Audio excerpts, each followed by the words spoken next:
the content as well so that more people get to know about Bharata first. Right. Very important international event has taken place over the last 12 hours or so. Nancy Pelosi, one of the highest ranking officers of the United States, of course, second only to the president, visited Taiwan. There was a lot of heat, a lot of debate behind this particular visit of Nancy Pelosi to Taiwan, whether she should have gone there or not. China had warned the United States as well before this visit. The entire world was watching with bated breath to see what exactly would happen, how this would go, and whether we would see a head-on collision between the United States and China. To talk about this very interesting event and the developments around it, I have with me two very special guests on the program. With me is Mr. Suresh K. Goel, former ambassador, and Major General Asgwani Siwach, retired defense and strategic expert. Thank you to both my guests for joining me on the program. Ambassador, let me start the program with you. There was a lot of noise, around this particular visit. There was this website called Flight Radar, which tracks aeroplanes around the world. It was said that at one point in time, there was a US Air Force plane which was taking off from Singapore and heading to Taiwan, or heading in which direction they didn't know at that point in time. But there were up to 3 lakh people who were tracking that particular flight. And that was the kind of interest that there was with regards to this visit of Nancy Pelosi to Taiwan. What do you look into it? How do you read this visit? Okay, first of all, I think we need to really strip the whole event of the optics. Because I think the optics was created basically to generate the global interest in the whole thing. First of all, if you recall, Nancy Pelosi, when they were talking about the visit to Taiwan, there were reports that Joe Biden actually was advising her against the visit. And then there was no answer at all. There was no inclusion of Taiwan in the visit schedule. And suddenly it was only yesterday that we heard that she is actually now going to Taiwan, and there was a whole schedule given on one of the Taiwanese website, etc., etc., etc. It's quite clear from the way the events have transpired. And it's basically because I firmly believe that even if Nancy Pelosi is more of a Democrat with a kind of a particular inclination to show China down, she wouldn't have done something if she had been told that this could be against the US security interest. No US politician would go against the US security interest. Clearly, President Joe Biden looked at it in a kind of a different manner. He might have advised her not to undertake the visit, but not so strongly. That's what I would say. And therefore, I think the whole thing was orchestrated so that the visit could go ahead depending upon what Nancy Pelosi felt.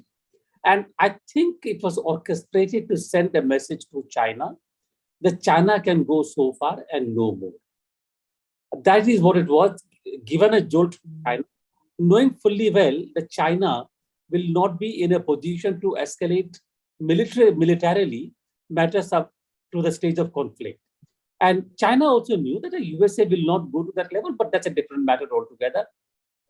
So they were both into a safe game where there would be no military escalation, but there will be sufficient tension in the air to create that kind of a buzz. Somewhere in other discussion, I called it the theater of absurd, which is what it looked like.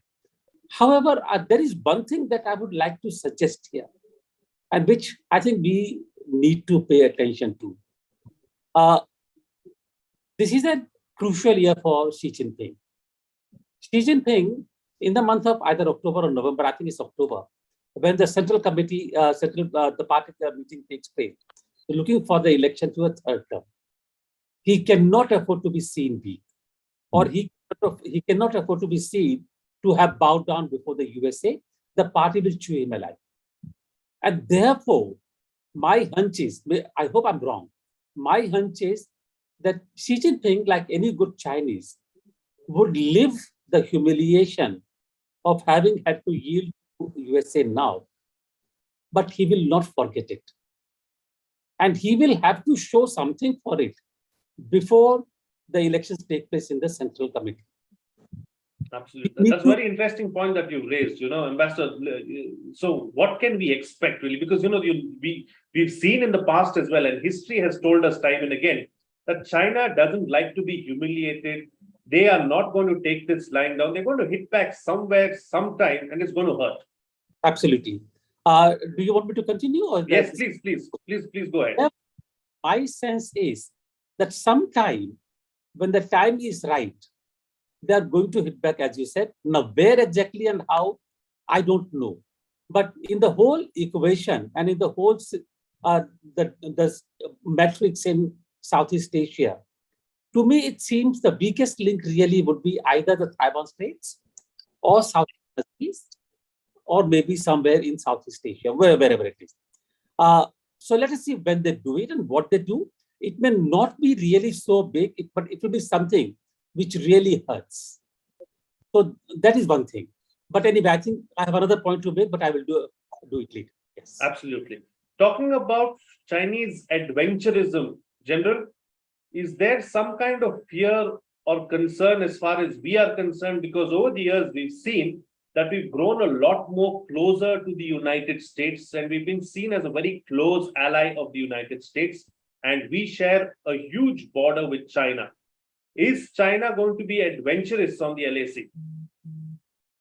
Yeah, Frank, first of all, as it is, the China is doing adventurism in line of actual control, starting from Ladakh to Arunachal Pradesh. The way they came in April 2020, and now it is almost more than 2 years, they are there to stay. And though 16 meetings have taken place between India and China, and India insisting that a status quo to be maintained, which was prevalent in April 2020, but not much progress has been made.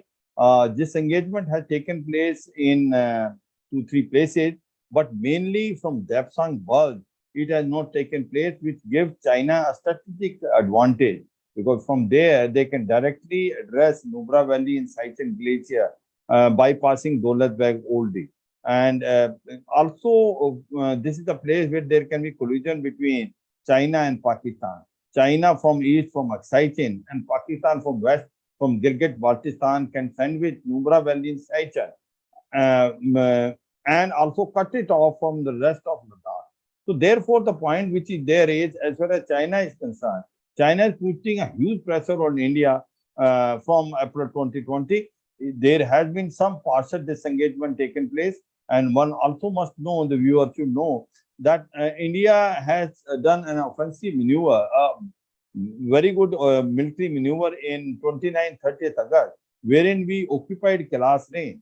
But with the aim of getting peace, we agreed on a disengagement package, and we gave it back. But the Chinese thereafter did not adhere to it, and they are still staying where they were as far as Depsang and Depchok is concerned.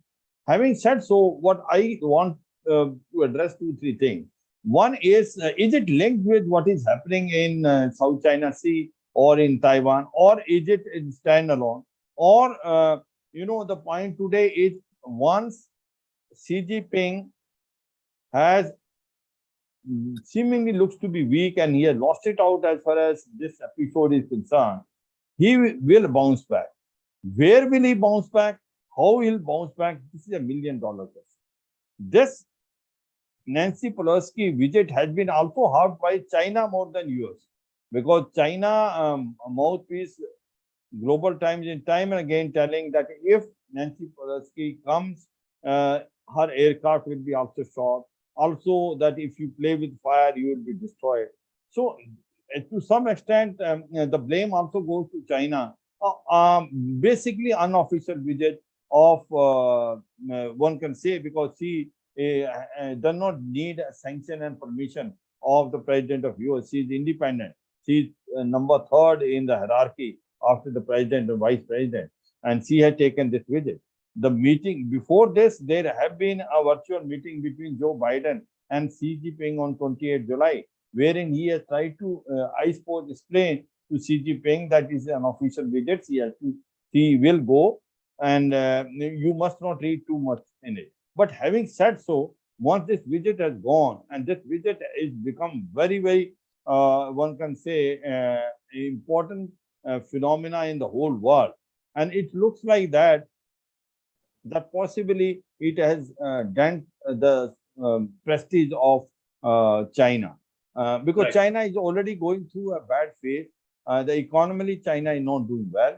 Its inflation rate is almost double figure, and almost 19 cities where the people are refused to pay the loan. BRI is not doing, that well, which China expected. There are huge debt which has occurred, and now Xi Jinping also has election in October, wherein his fate for third time will be decided. So in this scenario, what has happened? Nancy Pelosi has come and visited Taiwan, and she has gone back. It looks as if China had lost it out. So therefore, China will try to bounce back. How Xi Jinping will bounce back? Will they do something on Taiwan?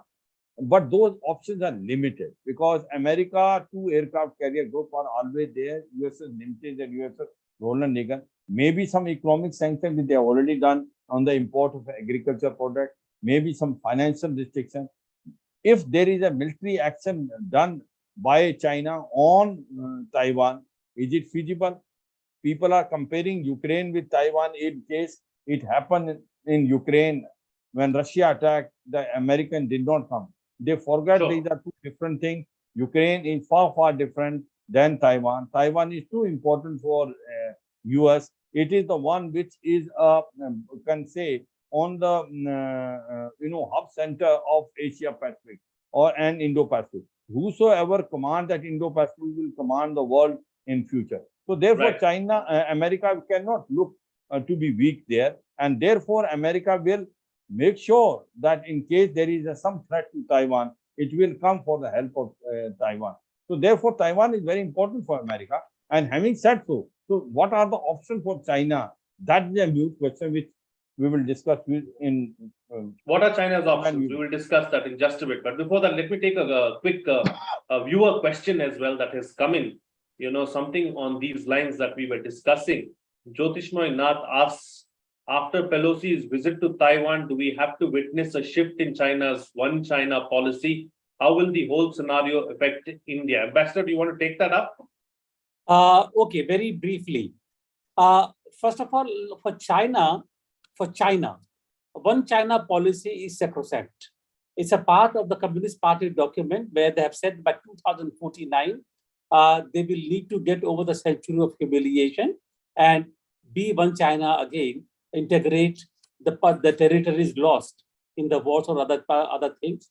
And therefore, by 2040, China must have Taiwan integrated unless things change and Taiwan becomes independent. Those are different things. And therefore, I don't expect any shift in China's one policy, China's. Now, how the other countries look at it? Again, so far, there has been no indication that either USA or India or anyone else for that matter is shifting the position from the one China policy. The only thing that can change is if movement for independence of Taiwan or Taiwan as an independent country gains momentum.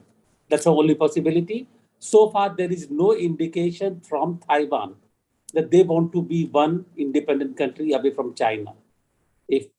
So therefore, I think the position remains same as before. Right. Very quickly, let me take another question as well from one of the viewers. He's asked, JV Satya is asking this particular question. Ambassador, I'll take it up with you. Can we expect India's exemption from CARSA? I think that has been addressed already. Already yes, taken place. Already taken forward. Is the world order really changing, Ambassador?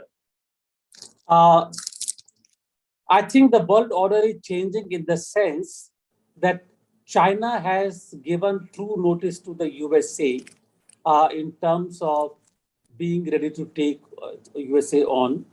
This time, the USA has delivered a blow, indicating that no, China is still not ready. But I think the world order is changing in the sense that we will see more number of powers, greater emergence of a strong China, which is actually more disruptive of the world order.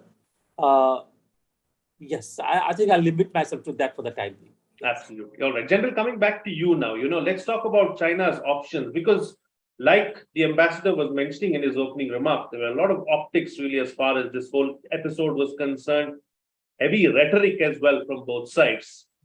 Is this egg in Xi Jinping's face? How is he going to react in a very, very crucial year for him? What are China's options? What do you see happening as far as China is concerned? See, as far as China is concerned, I fully agree with the ambassador when they cannot compromise on Taiwan. They feel that the one China policy dictates Taiwan is a part of China and it should come. But my question is that how will it come? Because Taiwan is a democratic nation. It is now growing in democracy. And as the time is passing by, it is becoming much more, you can say, independent, following democratic norms. Also, it is becoming more advanced country. It is also been developed as far as the military is concerned. So therefore, my point is the window of it uniting with China peacefully, I think it is closing. And possibly it has already closed or it will close. It will not be possible that Taiwan agreeing to join the mainland China peacefully. Now, the option which only with the left with the Xi Jinping or China is to take forcibly Taiwan. But forcibly Taiwan take it is not easy because that amount to a war and US is not going to let it go like this. So therefore, the point is what are the options available with China? This is the options are only very limited. Is create a hype, make economic sanctions, do exercise all around it the way China is doing now, more of a military hype, more of a sort of a posture, trying to put fear in the mind of Taiwan, or put some economic and financial sanction which they have done it. I suppose these are the options which it will try to do it. Whether it has a capability and capacity to take it by force, what will be the reaction of America? Because America time and again says that, yes, we accept one China policy, but we also say that China cannot take it Taiwan with force. And also, America has a strategic ambiguity. The strategic ambiguity itself says what will be the reaction of US in case China attacks Taiwan. So this is $1 million question. Will America come all out to help Taiwan? And if it happens, then the US is capable of defending Taiwan. As it is, Taiwan is becoming stronger day by day. Of its own may not able to support, but if America comes, then the Taiwan is not easy to fall down. So therefore, the options as far as the China is concerned in Taiwan are very limited, and it cannot put pressure on Taiwan that they will join it themselves. It will not happen. It has to be by force, and by force things are not going to look so easy. Now, as far as Xi Jinping is concerned, what else he can do? He is has to do something before October, November, so that he win the hearts and mind of the people of China. Though may not be possible, maybe it is slightly out of that the tension is going on even between India and China on the line of actual control from Ladakh to Arunachal Pradesh. He can also activate this and also try to show to its own people that it basically against India it has an advantage or it wants to teach a lesson. He will like to do something wherein he will seemingly looks to be stronger to his own public. That is what it is looking for. So India is aware of that. Till this winter, we are aware. We are already knowing because China has already started violating airspaces and now blaming India rather than blaming itself. So the point is, this is also a possibility which we are aware, and India is preparing itself. India is already prepared. So I suppose Xi Jinping has these two options which are there. Which option it will adopt, time will only tell. But certainly he has to do something to revive his prestige because possibly his image has taken some dent by Nancy Pelosi coming and visiting Taiwan and challenging the hegemony of China. Absolutely. Absolutely. Ambassador, couple of aspects that I'd like to take forward with you. One, on the lines of where does Xi Jinping go from here? Because the fact that, there's a lot of domestic pressure on Xi Jinping as well, with all the bank protests that have been taking place. The Central Bank of China coming under fire as well in one of the provinces because of the problems that it has with the banking sector. That is one aspect. Secondly, of course, the economy of China isn't doing too very well. So that is playing on the minds of not just the people, but the politicians as well. And another aspect that I want to take up with you is, with all this rhetoric, it seems like the United States or Washington has won the battle of one-upmanship. So are we going to see an emboldened Washington, D.C. going forward? I think I'll be very, very brief in these answers. First of all, about the economy and the bank crisis in China. Yes, China is going through an economically difficult period. The growth has come down. The banks are facing the problem of non-performing assets. They've given out a whole lot of loans to various industries which are not recoverable, etc. I do recall that when I was in China from 1988 to 91, that time also we were reporting almost every day to the ministry on the non-recoverable assets of the banks, bad debts, creating the slowdown in the economy, huge housing, the loans stuck there, etc., etc. China came out of it.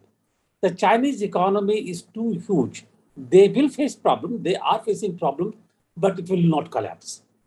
I mean, it's just like India.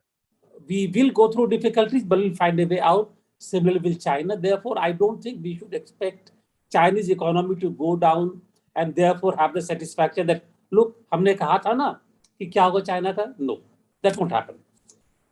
Coming to the USA. Yes, USA realizes that they have actually been able to show China down, tell them where they get off. But as I mentioned before, China doesn't forget humiliations easily. And China, incidentally, is a rapidly growing military power. Very soon, Chinese Navy, if you remember, till 4 years ago, Chinese Navy didn't have any carriers. Aircraft carriers. And today they have 2 or 3 carriers. Three. And submarines. The way Chinese Navy is expanding, the way Chinese military is modernizing and expanding, China will pretty soon be a military power to compare with the USA.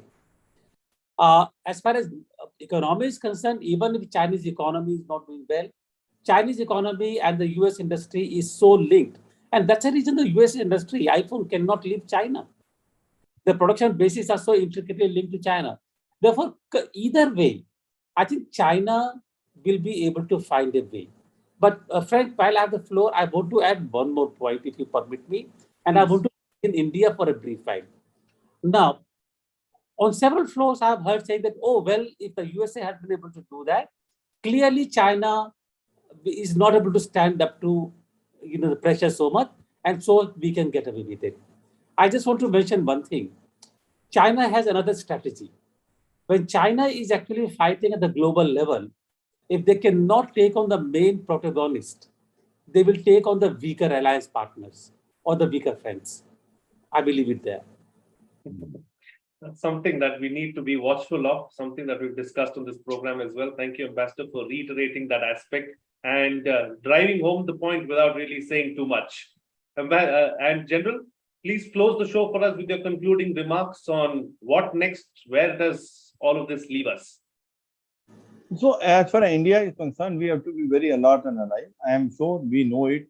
As far as India relationship with China is concerned, we are going through a difficult period and we are not taking any chance. What India is doing is improving the infrastructure and also increasing the capacity by making road, bridges, railway line very close to the line of actual control, so that we in time to come can have and able to face Chinese in a manner in which the Chinese have basically able to build up their infrastructure. So I suppose that is what India is looking for it as far as China is concerned. And I tend to agree with the ambassador. We have to be very alert. If they don't achieve anything else, they will achieve somewhere or the other. We should not be found wanting. No, my apprehension remain again. When they came in April 2020, there was no reason for them to come. So they came and they surprised us. That's a different thing. Within about a month, we had a mirror image deployment, but certainly we were surprised. So therefore, we should not be surprised again, and we should be totally prepared for all eventuality. And I suppose we are doing. One good thing has happened is by what Chinese have done in April 2020, it has awakened us up. And we have now realized it, and our myth that the Indian economy is so interlinked with the Chinese, and we provide them a huge market, and there's a trade between India and China for $130 billion. And so Chinese will never ever do anything which will go against their economic interest. But they did it in Doklam, they did it again in Ladakh. So therefore, that myth is gone. But what is now left is we have to develop our infrastructure and also our capacity to an extent which we are able to face them on line of access control. And that's happening very fast. And India is growing, and Indian military power is also growing. In case China is growing quite fast, so are we. And we will have a capability and capacity to take on China on line of actual control, starting from Ladakh to Arunachal Pradesh. Frank. Absolutely. All right, gentlemen, we'll have to leave to that. Thank you so much for joining me on the program and putting things into perspective for us. Ambassador and General, much pleasure having you on the program. Thank you. Thank you. Thank you. Well, before I go, let me once again remind you to like the video, subscribe, hit the bell icon, and share the content as well so that more people get to know about Bharata First. What's coming out of this discussion is that we need to look beyond the rhetoric and the optics. Clearly, it seems like round one has gone Washington, D.C.'s way, but in an election year and at a time when Xi Jinping is under a lot of pressure, both domestically and internationally, he is not someone who's going to go down without a fight. Be watchful, be wary of what is likely to come, because the Chinese don't like to be humiliated and they can hit back in many ways. Many times in the past, we've seen that the Chinese don't really take on the superpower or the one that is powerful, but someone else who is close to them, but on the weaker side. And this is where India needs to watch out. And if India believes that China is on a weak wicket or China is in a spot of bother, we will be wrong, because China has grown exponentially as far as its military strength is concerned, and the size of the Chinese economy is such that it goes through a difficult phase, but it is an economy that is not going to collapse. So we can't really write China off, but be watchful and wary of what they can possibly do, especially on the line of actual control, where we've seen adventurism and activism over the last couple of years or so. As far as the United States is concerned, it is shown once again that in this teardown, the United States has come up on top, but Biden has his own domestic issues and domestic problems, and he needs to sort them out as well before the United States or Washington, D.C. can really come onto the global stage and catch it by the scruff of its neck. And I'm talking about the Indo-Pacific when I say that. Well, interesting times ahead as far as geopolitics is concerned. We are going to keep a close eye on it and keep an hawk-eye on all the developments to see how they proceed and where they go. That's it from me. See you again next time.